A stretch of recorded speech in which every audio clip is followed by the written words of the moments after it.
Hi everyone, and welcome back to my channel where I challenge myself to make something I've never made before every week.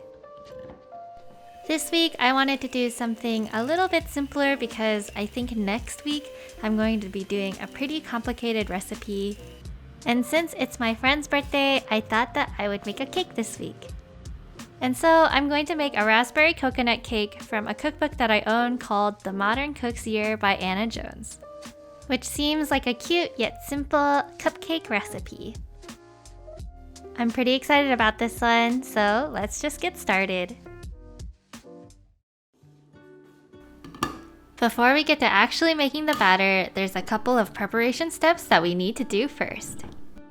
The first of which is extracting cream from a can of coconut milk that we're going to make into whipped cream later. I think freezing the can of coconut milk to separate the creamier part of the coconut milk from the waterier part is pretty ingenious. It makes it easy to scoop out the cream with a spoon. For now, I'm going to chill the cream in the fridge and leave the waterier parts out for the batter later. Our next preparation step is only if you can't find an unwaxed lemon, which personally I don't think I've ever seen a grocery store sell an unwaxed lemon, but luckily for us, you can just manually unwax it with some salt. For the batter, I'm going to start off by creaming together the butter and the sugar. I'm using coconut sugar for the first time today, and I don't know anything about the health benefits or whatever, but I gotta say, it smells so good. When your butter and sugar look light and fluffy, then you're good to go. I like scraping down the sides with my spatula and remixing if I've missed any spots. Next, I'll crack in 4 eggs, one at a time, making sure no shell gets in, and beating in between egg additions.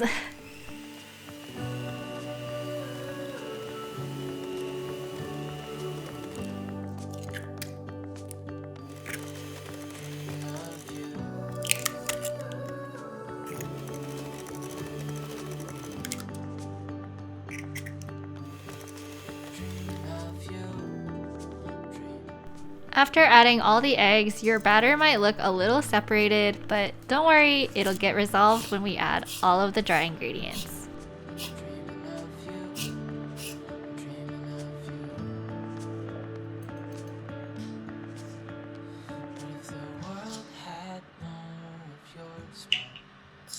At this point, we'll also add 4 tablespoons of the watery coconut milk from the bottom of the can.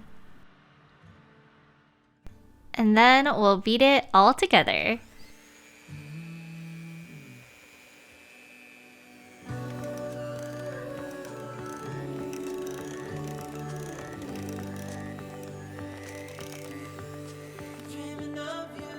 Same as last time, I like to mix the last little bit with my spatula just to make sure there aren't any dry spots.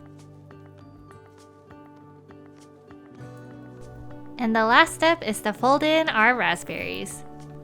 I honestly think this recipe would work well with pretty much any berry, so use whatever's in season in your area.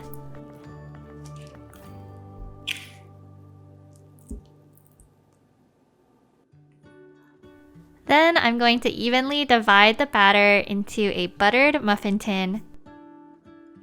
I think not using the cupcake papers and just leaving the sides bare gives a more rustic and homey look, but I don't think there would be any problems with using cupcake wrappers if you have them.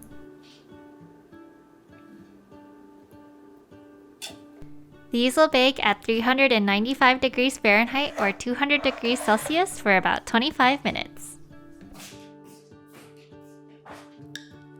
While the cupcakes are baking, I'm going to make the coconut whipped cream using the creamy coconut milk that we reserved earlier and a little bit of honey.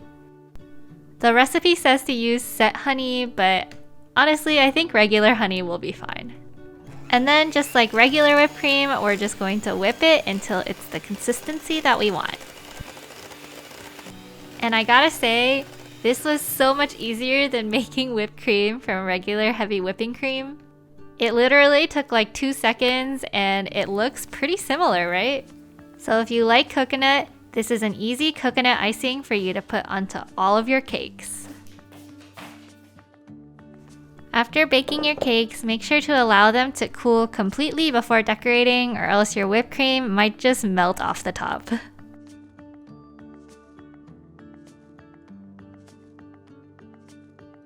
For these cakes, I want to go for more of a rustic-y kind of vibe, so I'm not doing anything too precise for the icing, just spreading a good amount on with my spatula. And then I'll add some raspberries on top. Originally, I tried with just 1 raspberry on top of each cake, but it looked kind of dumb, so I think I'm just going to cover the entire top with raspberries. And then the final step is to top with toasted coconut flakes. For me, I baked my coconut flakes in the oven at 350 for about 5-ish minutes, flipping halfway through to make sure none of it gets burned.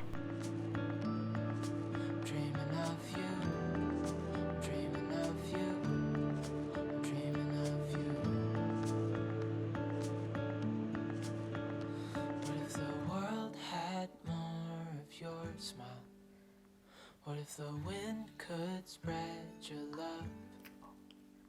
What if your sweetness could reach everyone? There'd be no war. Yay! It's time to eat.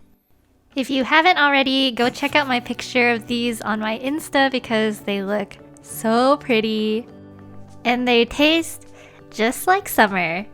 I mean, honestly, is there anything better than berries and cake? And the coconut flavor is subtle and lightly sweet. Plus, this recipe was so easy to make, literally no skill required. So it makes for the perfect summery dessert to take to a potluck or to give to someone on their birthday. Alright, that's it for today's video. I hope you guys really liked it.